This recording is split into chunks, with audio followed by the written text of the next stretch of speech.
In the late 1930s and early 1940s, the oil fields of Ploiești in Romania emerged as one of the most strategically vital resources in Europe. Situated north of Bucharest, the region was home to dozens of refineries and an extensive infrastructure that had been developed since the late 19th century. By the outbreak of the Second World War, Romania had become the largest oil producer in Europe outside the Soviet Union, and its petroleum exports were essential for sustaining the industrial and military demands of the continent's warring powers. Romania's strategic alignment was shaped by both geography and political circumstance. After the First World War, the country had acquired significant territories, including Transylvania and Bessarabia, but these gains were contested by neighboring states.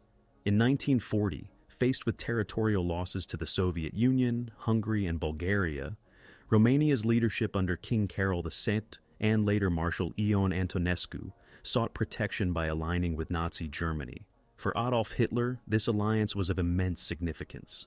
The Wehrmacht's ability to conduct modern mechanized warfare depended heavily on petroleum, and Ploiești supplied more than one-third of Germany's oil needs during the critical early years of the conflict. German planners recognized that Ploiești represented both a lifeline and a vulnerability. From 1940 onward, the German military established strong control over the oil fields, deploying anti-aircraft units, construction battalions, and engineers to reinforce defenses. German companies also took part in managing production, ensuring that fuel supplies were directed primarily to the Reich and its armed forces. For the Luftwaffe and Kriegsmarine, Romanian oil was irreplaceable. Without it, large-scale operations such as the invasion of the Soviet Union in 1941 would not have been possible. The Soviet Union, having seized Bessarabia and northern Bukovina in June 1940, also viewed Romania's oil as strategically decisive. Stalin's government recognized that depriving Germany of Ploiești could cripple its war-making capacity. During the initial months of Operation Barbarossa in 1941, Soviet forces attempted to destroy oil infrastructure during their retreat from Bessarabia, but German and Romanian troops secured the Ploiești fields without significant damage. As the Red Army fell back, the oil continued to flow westward, fueling German offensives deep into Soviet territory. The Western Allies were equally aware of the importance of Romania's oil. British strategists in 1940 and 1941 examined the possibility of bombing raids from bases in the Middle East or sabotage operations by special forces. These plans were hampered by distance, logistics, and the urgent demands of other theaters.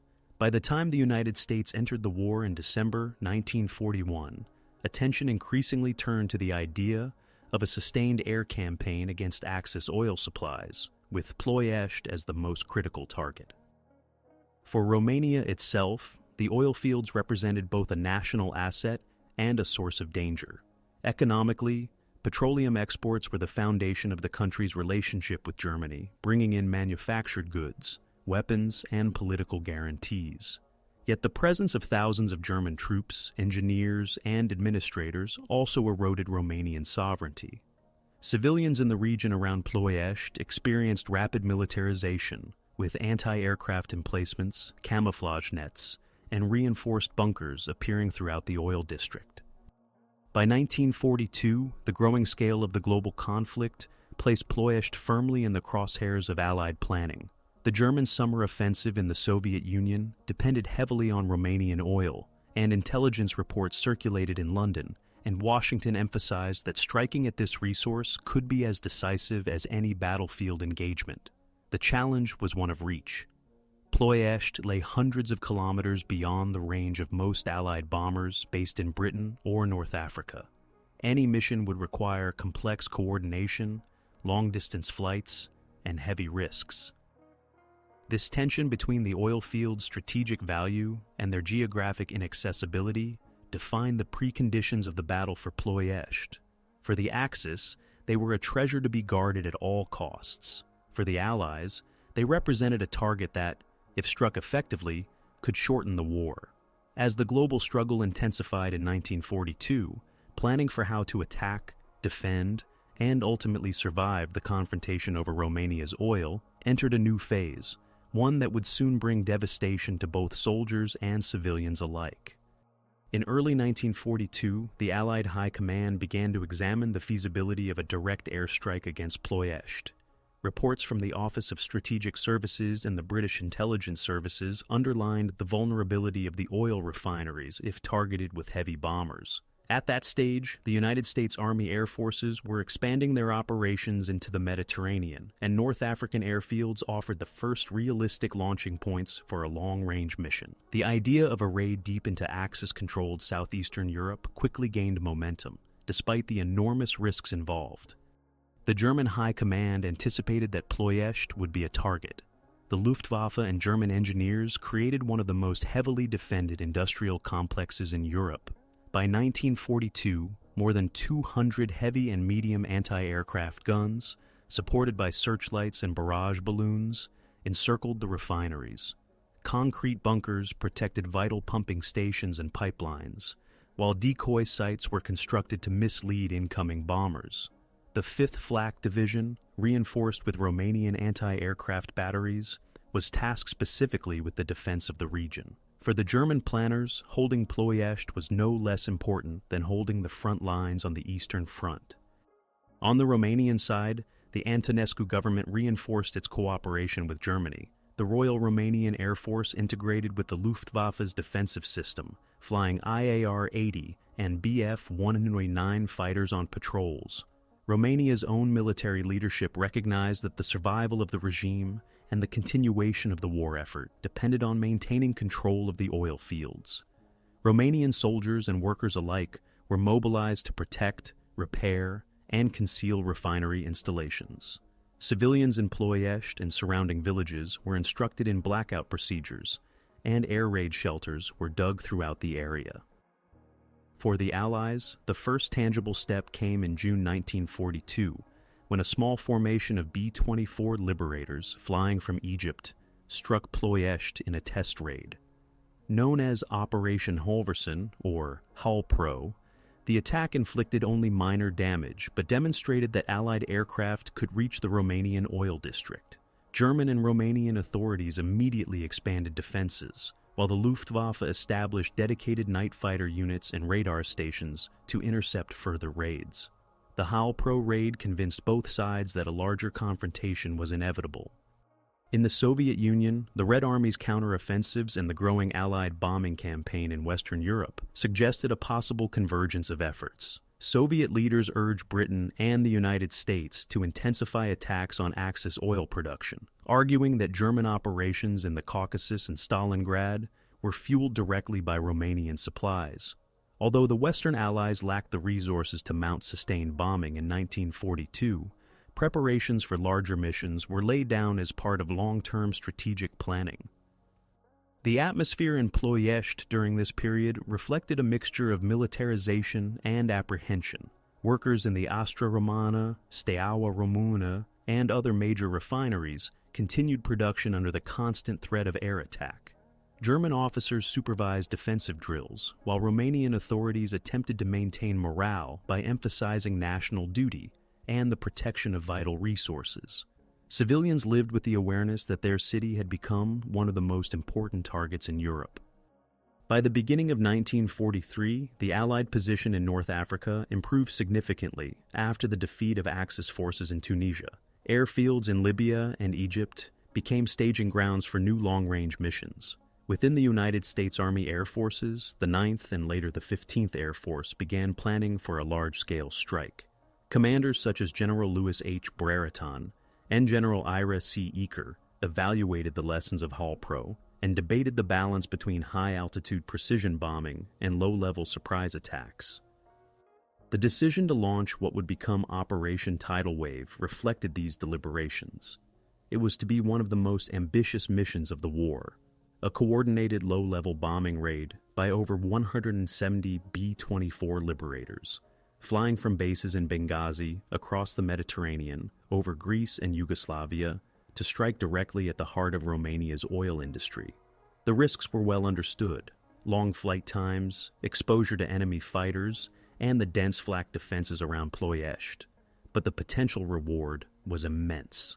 Destroying or crippling the oil refineries could deprive Germany of a major share of its fuel supply at a critical moment in the war. Thus, as the summer of 1943 approached, both sides braced for the inevitable. German and Romanian defenders prepared their formidable air defenses, while Allied crews trained intensively for what would be one of the most daring air operations of the conflict. The opening phase of the battle for Ploiești was about to begin. In the summer of 1943, Operation Tidal Wave was finalized. The plan called for one of the most audacious long-range bombing missions of the war, a daylight, low-level attack on Ploiești's oil refineries. The mission was entrusted to the 9th Air Force, with 5 bomber groups chosen for the task. In total, 177 consolidated B-24 Liberators were assembled at bases around Benghazi, Libya.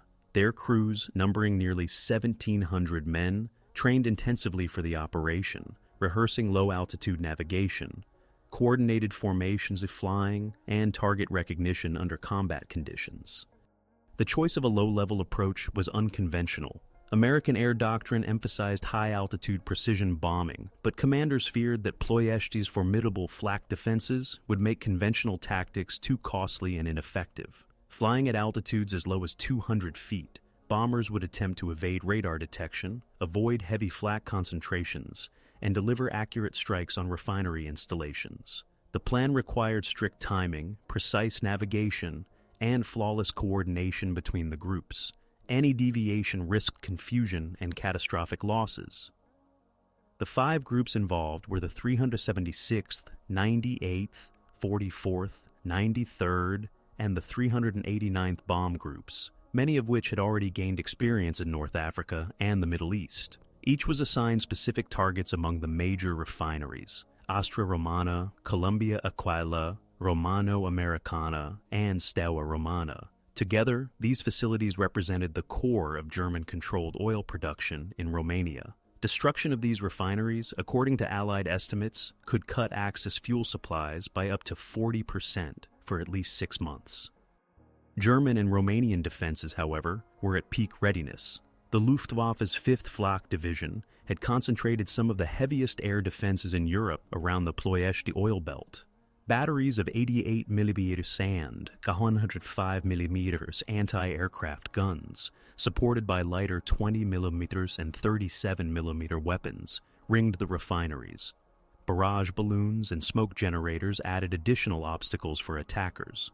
Radar stations and observer posts provided early warning, while the Royal Romanian Air Force, reinforced by German units, stood ready with fighters based at Otopeni, Pipera, and other nearby airfields. On the morning of 1st August 1943, Operation Tidal Wave was launched.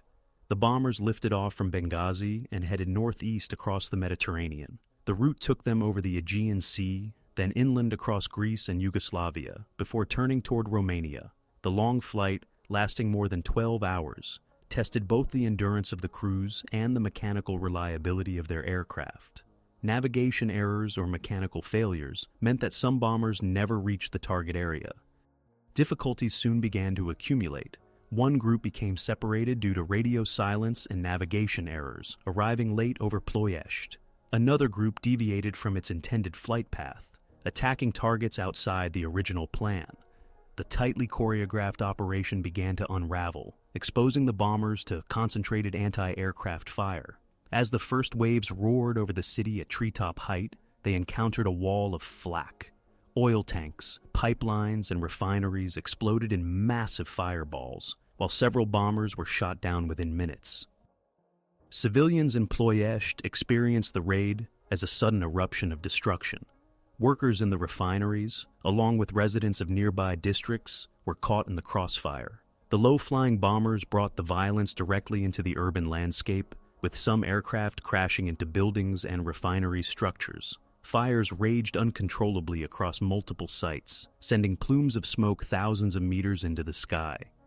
Despite the ferocity of the attack, the damage to Axis oil production was less decisive than hoped. Several refineries sustained significant damage, but many installations were repaired within weeks. German and Romanian engineers worked around the clock to restore production. And by the end of 1943, output had returned to levels close to those before the raid. For the Allies, the cost was devastating. Of the 177 bombers that set out, 53 were lost, and more than 600 crewmen were killed, captured, or interned.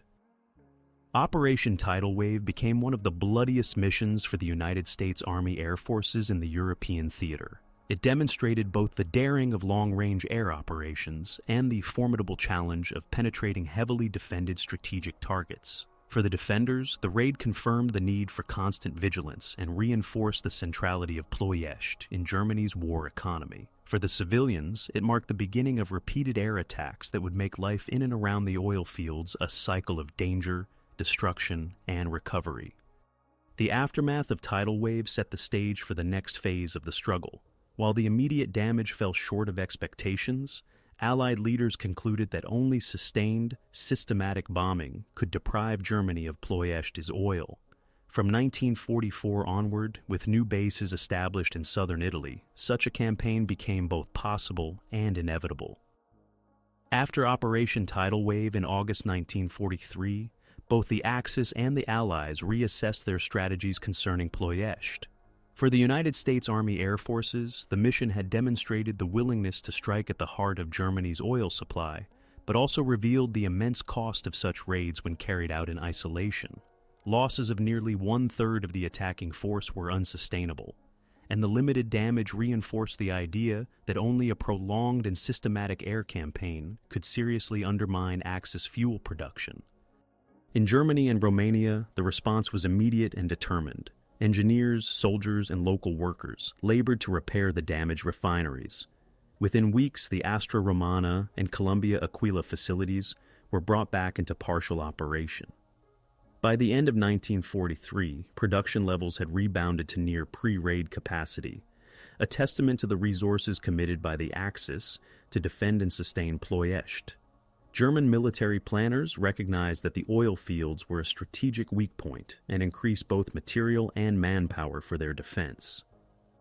The Luftwaffe reorganized its defensive arrangements. Additional flak batteries were installed, bringing the total to over 300 heavy and medium guns, supported by hundreds of lighter weapons. Camouflage and deception techniques were improved. Entire decoy facilities were constructed.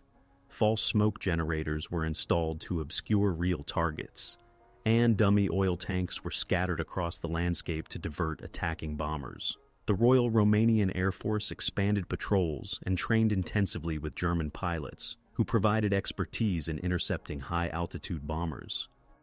Meanwhile, the broader strategic context shifted in favor of the Allies. In late 1943, following the successful invasion of Sicily and the surrender of Italy, the Allies gained access to airfields in southern Italy. These bases, especially those around Foggia, dramatically shortened the distance to Ploiești. For the first time, heavy bombers such as B-17 Flying Fortresses and B-24 Liberators could conduct repeated missions against the Romanian oil fields without the extreme endurance challenges of the Benghazi-based raid.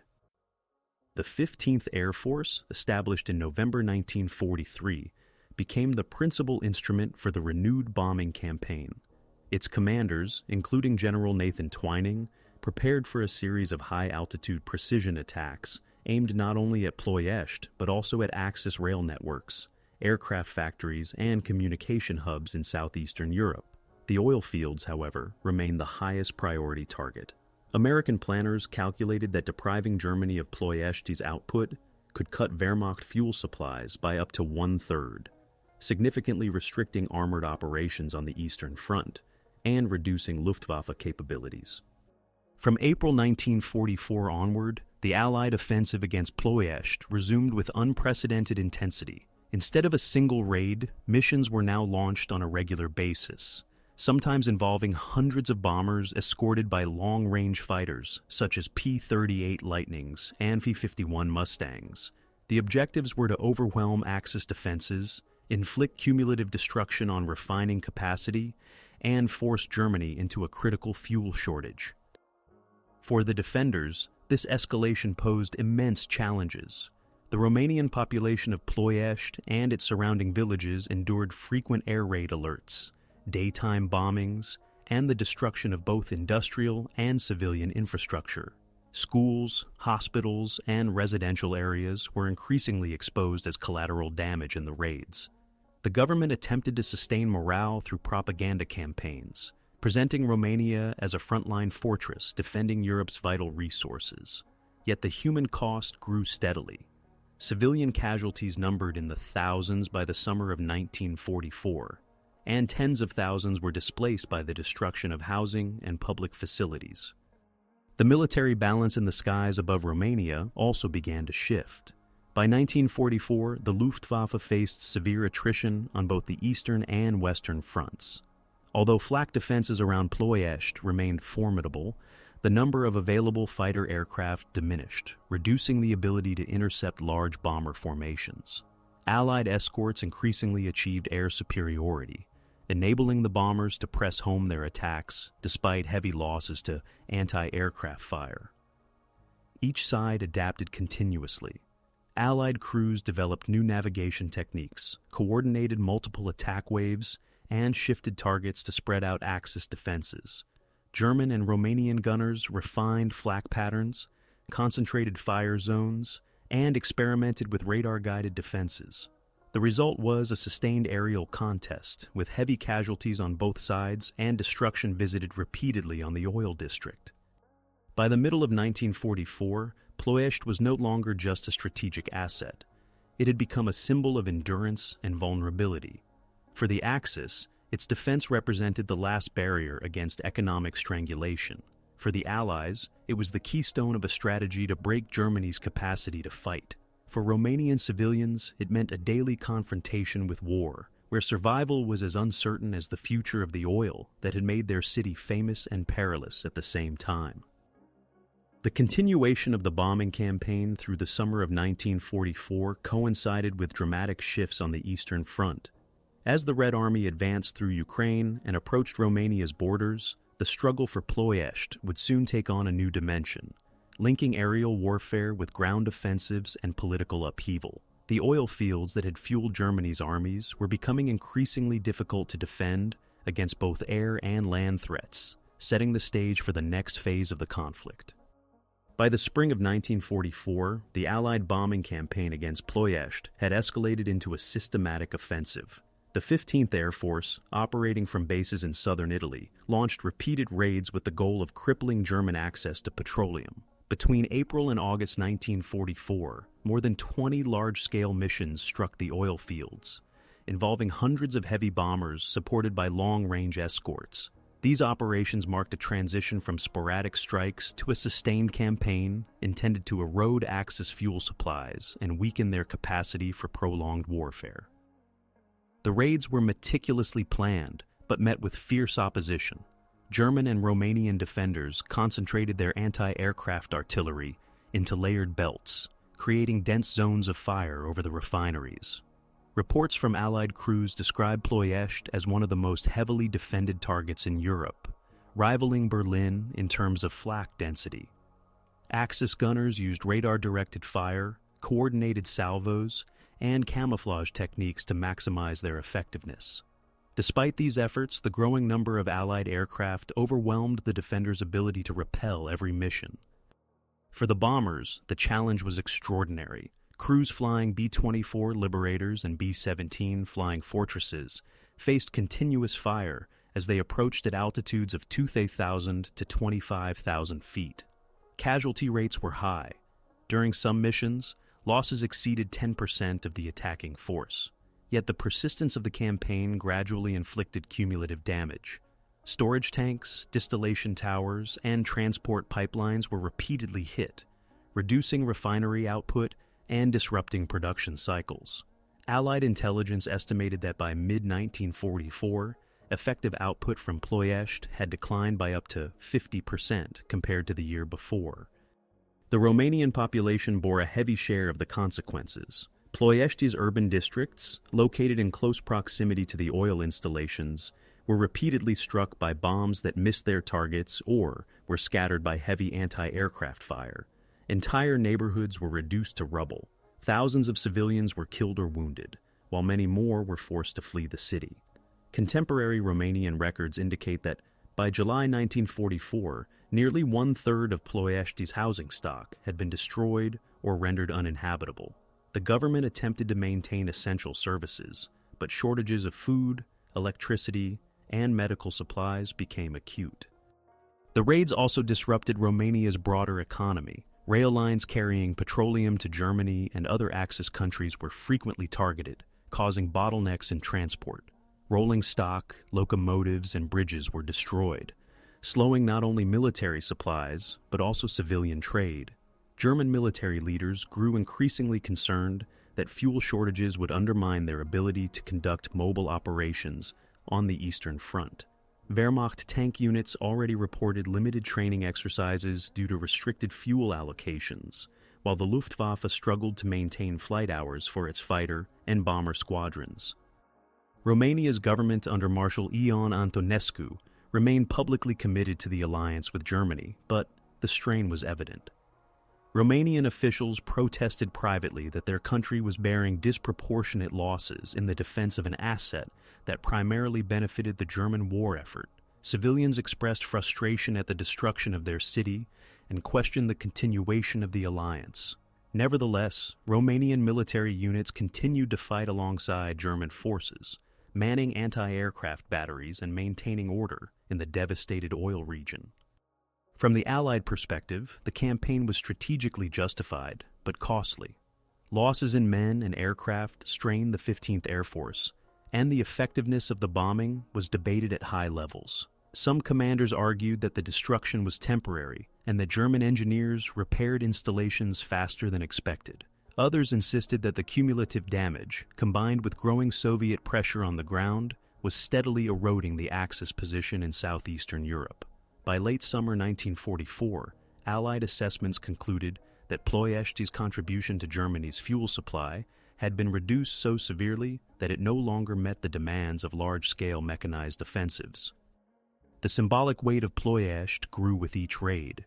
For the Allies, it was a demonstration of their ability to strike the economic lifeline of the Axis from a distance of hundreds of kilometers. For Germany, its defense became a matter of prestige as well as necessity, with propaganda emphasizing the resilience of the oil workers and defenders. For Romanians, the struggle was experienced most directly in the form of destruction, shortages, and daily danger. Each mission deepened the sense that the war was approaching a decisive climax, and that Romania stood at the crossroads of military strategy, political pressure, and human suffering. By July 1944, as Soviet forces advanced through Ukraine and approached the borders of Romania, the situation became critical. The oil fields that had once fueled German victories were now producing at reduced levels under constant bombardment. The combination of air raids and the imminent ground offensive would soon transform the battle for Ploiești from an aerial struggle into a broader confrontation involving shifting alliances, military collapse, and political upheaval.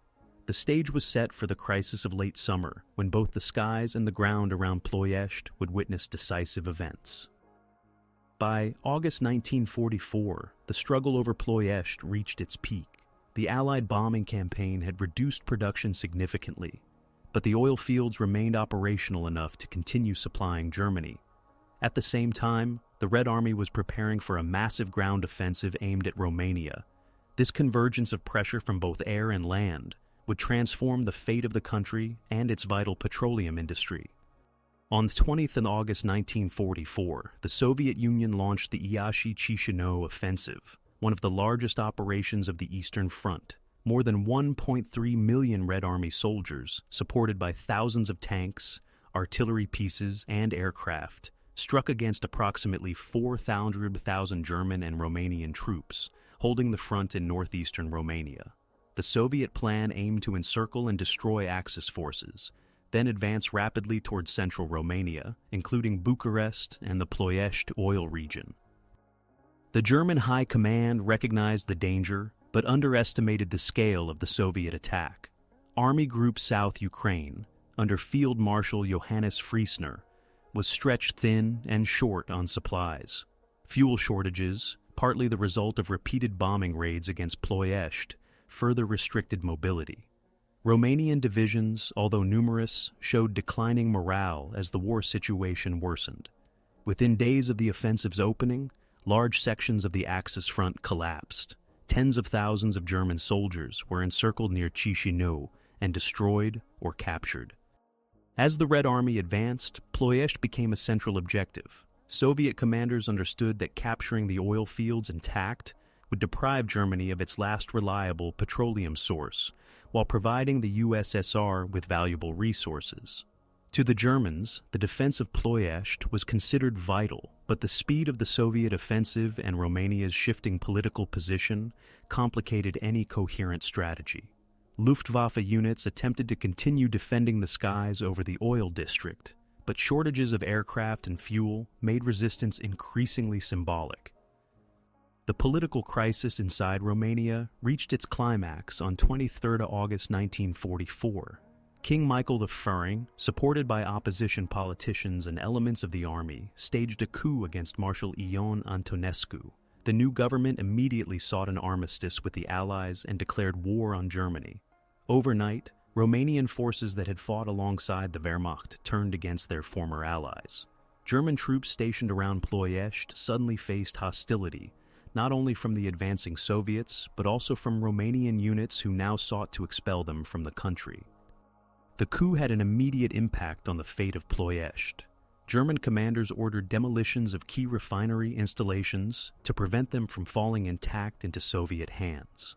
Explosives were set at pipelines, distillation towers, and storage facilities. Fires and detonations destroyed significant portions of the infrastructure, adding to the devastation already inflicted by Allied bombing. Romanian authorities, seeking to limit the damage, attempted to prevent large-scale sabotage, but the rapid collapse of German control left many facilities in ruins. For civilians in Ploiești, the days of late August 1944 were chaotic and violent. Bombing raids continued as Allied air forces exploited the disorganization of German defenses. At the same time, fighting broke out between retreating German units and Romanian forces. Streets filled with burning wreckage, collapsing buildings, and fleeing residents. Thousands of people were caught in the crossfire, while many others sought shelter in the countryside. The oil fires that raged across the district added to the destruction, filling the sky with smoke visible for dozens of kilometers. By the end of August, Soviet troops reached the city and secured the remnants of the oil installations. Ploiești, once a vital artery of the German war machine, lay devastated. The refineries were heavily damaged from a combination of Allied bombing, German demolitions, and urban combat. Output dropped to negligible levels, and for the remainder of the war, Germany was forced to rely on dwindling fuel reserves and synthetic production inside the Reich. This fuel crisis sharply limited the Wehrmacht's operational mobility, contributing directly to the collapse of German defenses in both the east and west. The capture of Ploiești also marked a turning point in Romania's war. By switching sides, the country hastened the German retreat from the Balkans and provided the Allies with access to southeastern Europe. Soviet forces established control over the oil fields, ensuring that Germany would never again benefit from Romanian petroleum. The transition, however, brought little relief to the local population, who faced the challenges of occupation, reconstruction, and the political transformation of their country under Soviet influence. The peak of the campaign for Ploiești thus combined multiple layers of conflict: aerial bombardment, ground offensives, political upheaval, and civilian suffering. It was the culmination of years of struggle over one of the most important strategic resources of the Second World War. In the weeks that followed, the consequences of this climactic phase would become clear, shaping not only the final year of the war, but also the post-war future of Romania and southeastern Europe. In the weeks following the Soviet capture of Ploiești in late August 1944, the region entered a period of transition marked by both destruction and adaptation. The oil fields, once among the most productive in Europe, were now in ruins. Years of Allied bombing, German sabotage, and street fighting had left refineries shattered, pipelines severed, and storage tanks either destroyed or empty. The once thriving industrial district was transformed into a landscape of craters, burnt-out equipment, and smoke-blackened buildings. For the Soviets, the immediate task was twofold: secure the area militarily and assess how much of the oil infrastructure could be salvaged. Red Army units established control over the city and surrounding countryside, seizing remaining German equipment and rounding up stragglers from retreating Wehrmacht formations. Soviet engineers, accompanied by economic specialists, began evaluating refinery installations. Their priority was to determine how quickly production could be restored for the benefit of the USSR, now Romania's dominant power. The Romanian state, having changed sides, was caught in a complex position.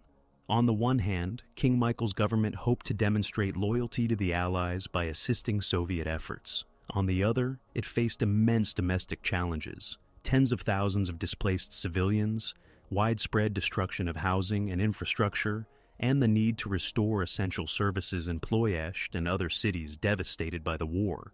Romanian workers, many of whom had previously labored under German supervision, now found themselves pressed into service by Soviet administrators. For the German military, the loss of Ploiești was catastrophic. Petroleum shortages became a defining feature of the final months of the war. Wehrmacht divisions on both the eastern and western fronts reported severe fuel rationing, forcing tanks and trucks to be abandoned or moved by horse-drawn transport. Luftwaffe squadrons drastically curtailed flight operations, reducing their ability to contest Allied air superiority. German attempts to expand synthetic fuel production within the Reich were insufficient to compensate for the loss. The decline in mobility and air support directly influenced the collapse of German resistance during the campaigns of late 1944 and early 1945. Civilians in Ploiești endured profound hardship during this period. The constant cycle of bombing, fire, and combat had left the city without reliable electricity, clean water, or medical facilities.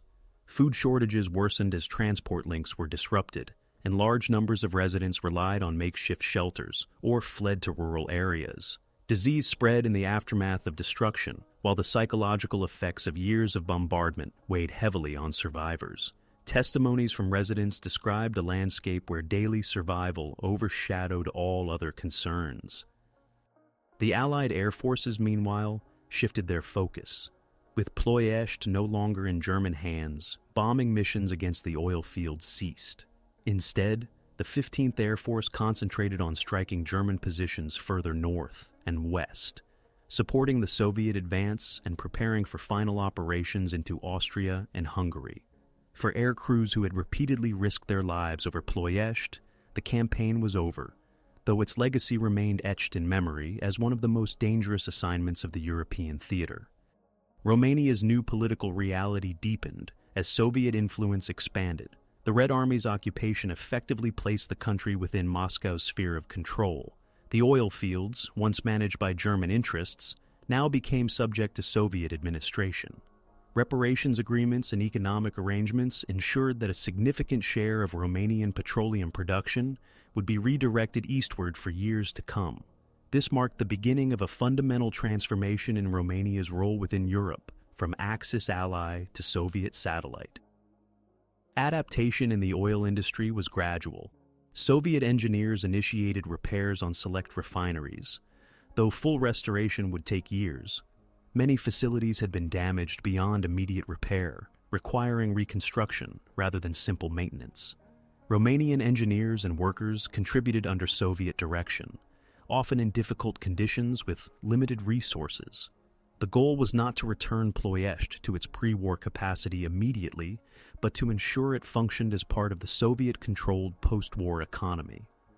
Internationally, the fall of Ploiești was recognized as a turning point. Western Allied leaders hailed the combined effect of their air campaign and the Soviet ground offensive, noting that the German fuel crisis directly stemmed from these operations. Reports from Allied intelligence highlighted the fact that the Wehrmacht's declining mobility coincided precisely with the loss of Romanian oil. This reinforced the broader strategy of targeting economic resources as a means of weakening enemy capabilities. By autumn 1944, the battle for Ploiești was over in military terms, but its consequences continued to unfold. The destruction of the oil fields had reshaped the strategic balance of the war, deprived Germany of its most important external fuel supply, and set the stage for Romania's post-war integration into the Soviet sphere. For the people of Ploiești, however, the end of combat marked only the beginning of a long process of recovery, reconstruction, and adaptation to a radically altered political and economic order. The turning point brought by the loss of Ploiești reverberated across every level of the conflict. For Germany, the sudden absence of Romanian oil accelerated a crisis that had been building since the middle of 1944. Although synthetic fuel plants within the Reich still operated, they produced only a fraction of what was required to sustain modern mechanized warfare. The Wehrmacht had relied on Romania to provide between 5 and 6 million tons of crude annually. With that supply cut off, shortages became acute. By September 1944, armored divisions on the Eastern Front received less than half the fuel they needed, while Luftwaffe training flights were virtually suspended to conserve aviation gasoline for combat operations. The consequences were immediate. On the Western Front, German commanders preparing for defensive operations after the Allied breakout from Normandy discovered that fuel rationing limited their ability to redeploy reserves. In France, retreating units abandoned thousands of vehicles for lack of gasoline. On the Eastern Front, where the Red Army pressed relentlessly through Romania, Hungary, and Poland, German mobility collapsed. Tank units that once spearheaded offensives now operated in small numbers, often forced to fight static defensive battles. The Luftwaffe, once capable of mounting formidable counterattacks, struggled to field even a handful of aircraft in response to massive Allied bombing campaigns. For the Allies, the shift was strategically decisive. Intelligence officers monitoring German logistics noted sharp declines in fuel consumption by late 1944, interpreting it as evidence of critical shortages rather than deliberate conservation. The strategic bombing offensive against German synthetic fuel plants inside the Reich, at Leuna, Berlin, and other sites, combined with the loss of Ploiești to create a situation from which the Axis could not recover. By winter, Allied planners concluded that fuel scarcity would prevent Germany from sustaining large-scale counteroffensives. The Soviet Union reaped direct benefits from the capture of Ploiești.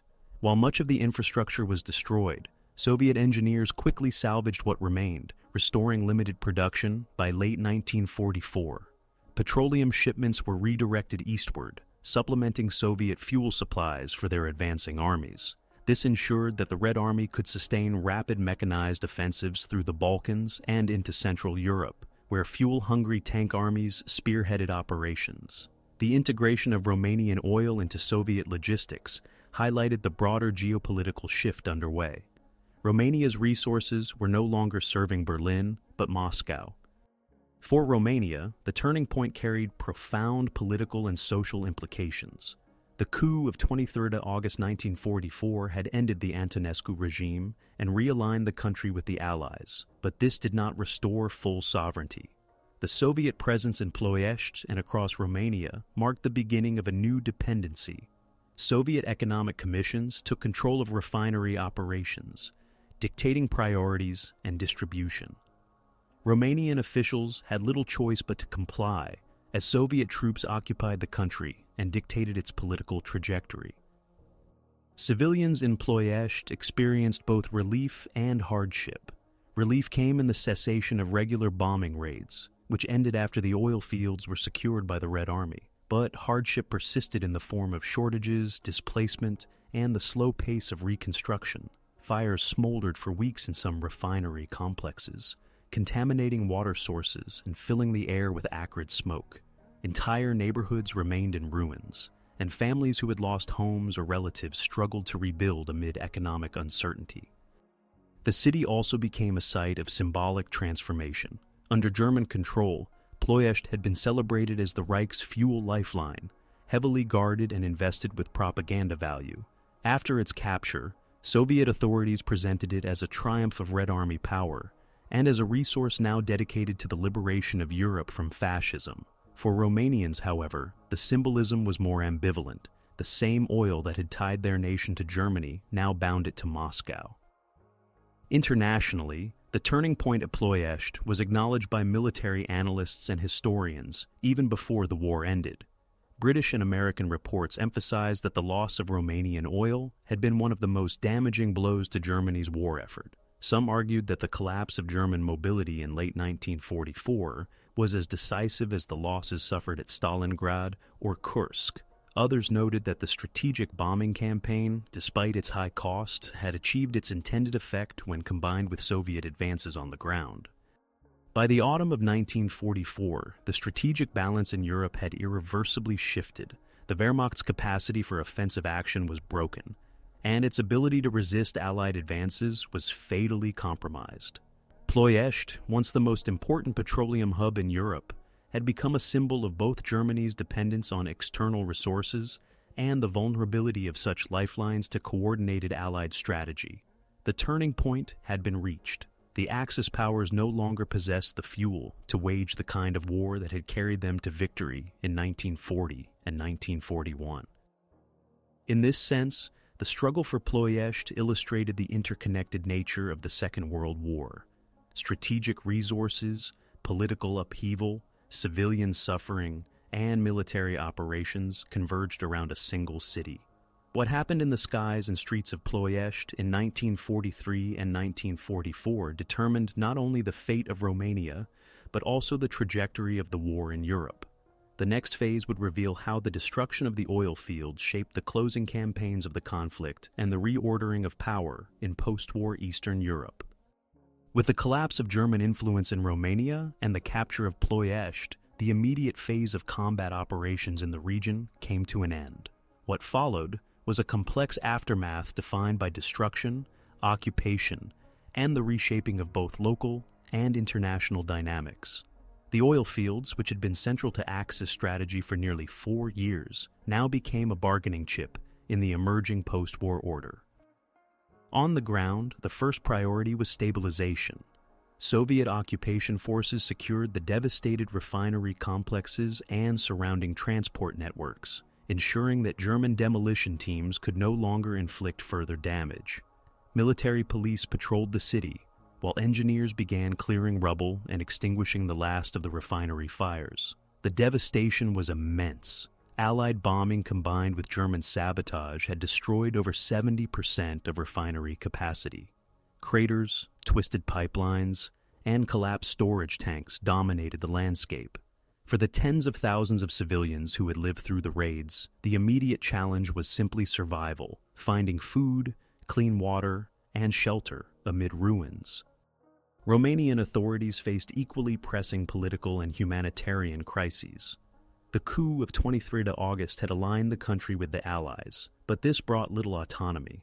Soviet representatives dictated priorities, requisitioning food, fuel, and transport for their own military use.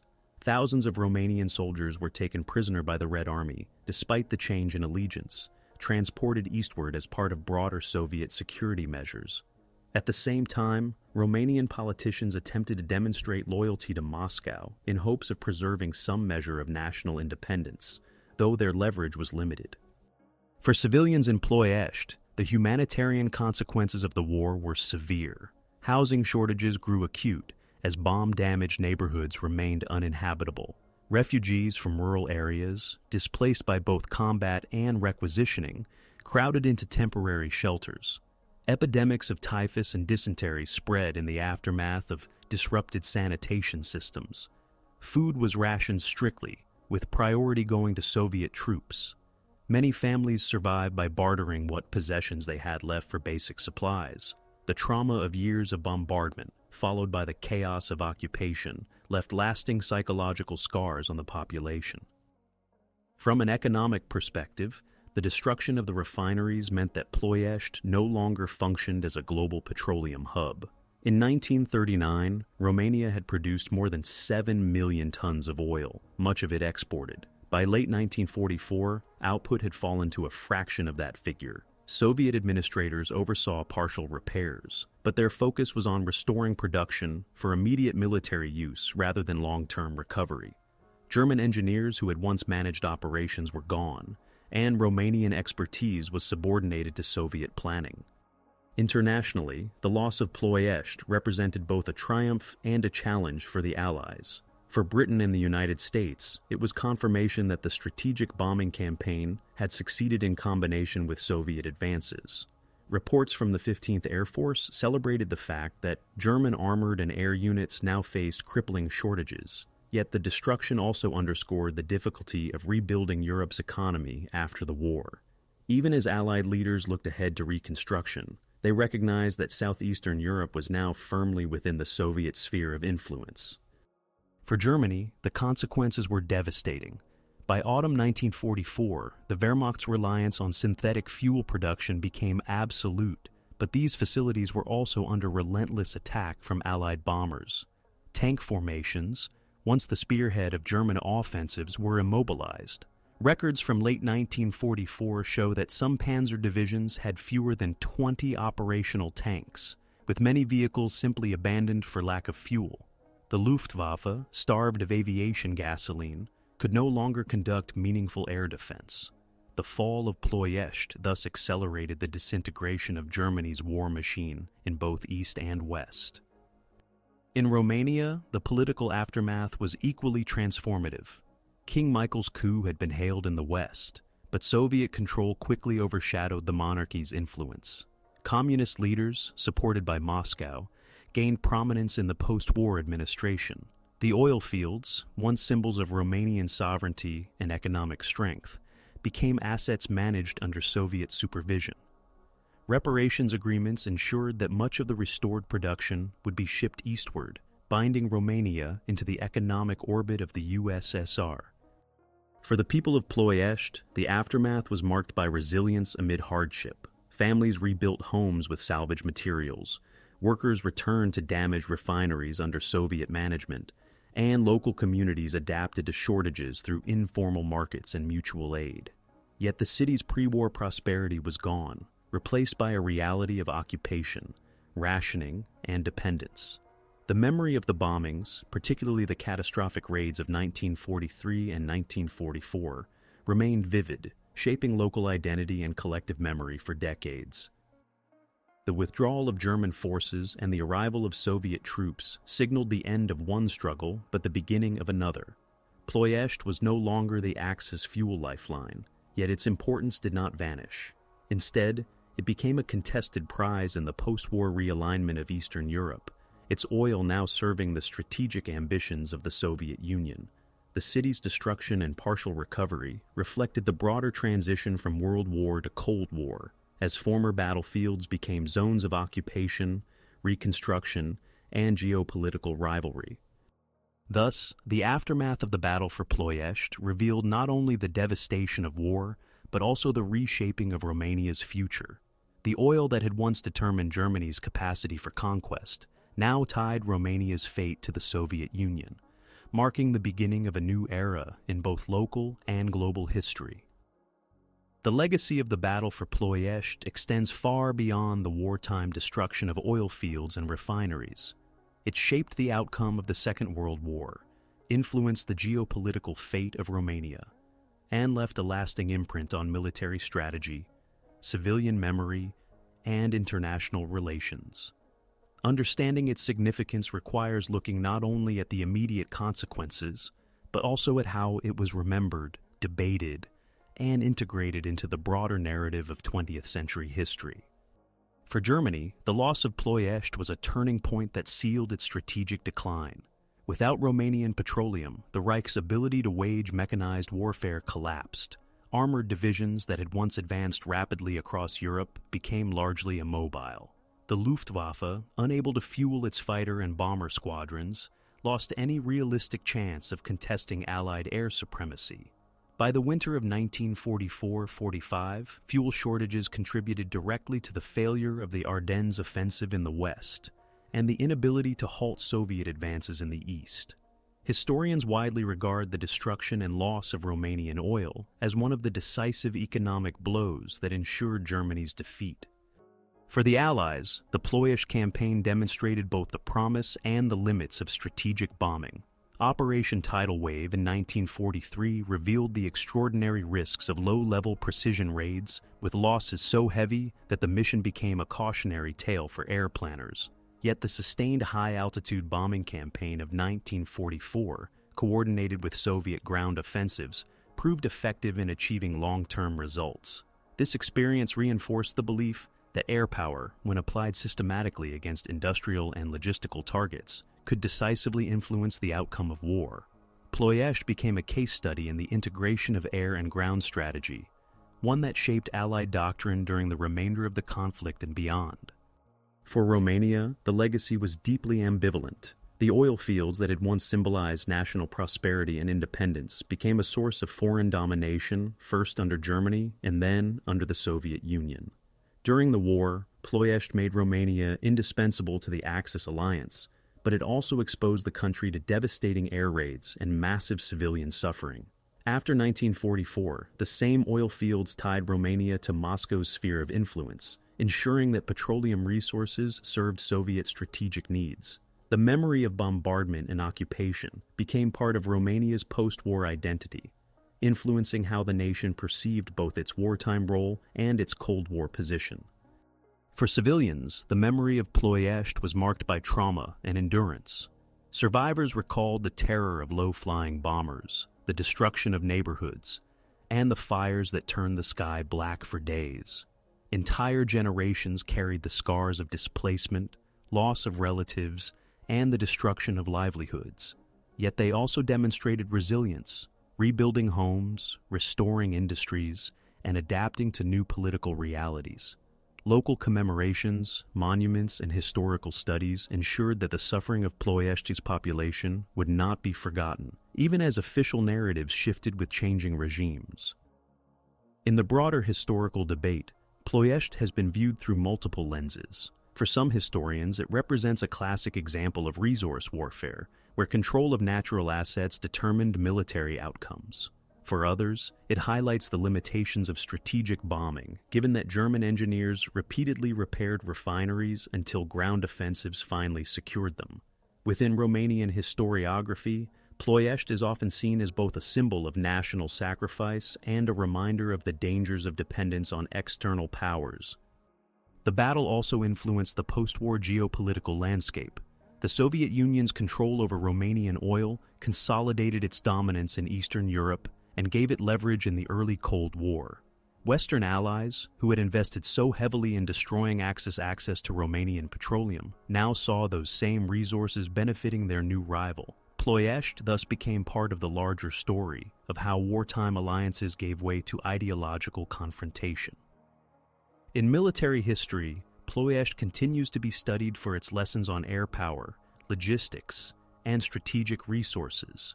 The daring of Operation Tidal Wave, the intensity of the 1944 bombing campaign, and the eventual collapse of Germany's fuel supply all serve as reference points for understanding how wars are fought not only on battlefields, but also in industrial plants, transport networks, and economic systems. Ultimately, the legacy of Ploiești is one of paradox. It was a prize so valuable that it drew massive investment in defense, yet so vulnerable that it became a liability for those who depended on it. It brought both prosperity and destruction to Romania, fueling foreign domination while also shaping national memory. And it demonstrated the interconnectedness of modern war, where soldiers, civilians, engineers, and political leaders all found themselves bound together by the fate of oil. In the final analysis, the bloody battle for Ploiești was not a single clash, but a prolonged struggle fought in the skies, on the ground, and within political arenas. Its consequences reached from the streets of a Romanian city to the strategy rooms of Berlin, Washington, London, and Moscow. It contributed decisively to the defeat of Nazi Germany, accelerated Romania's integration into the Soviet sphere, and provided enduring lessons about the role of resources in global conflict. Long after the smoke cleared from the oil fires, the memory of Ploiești remained, a reminder of how one city's fate could influence the course of a world war.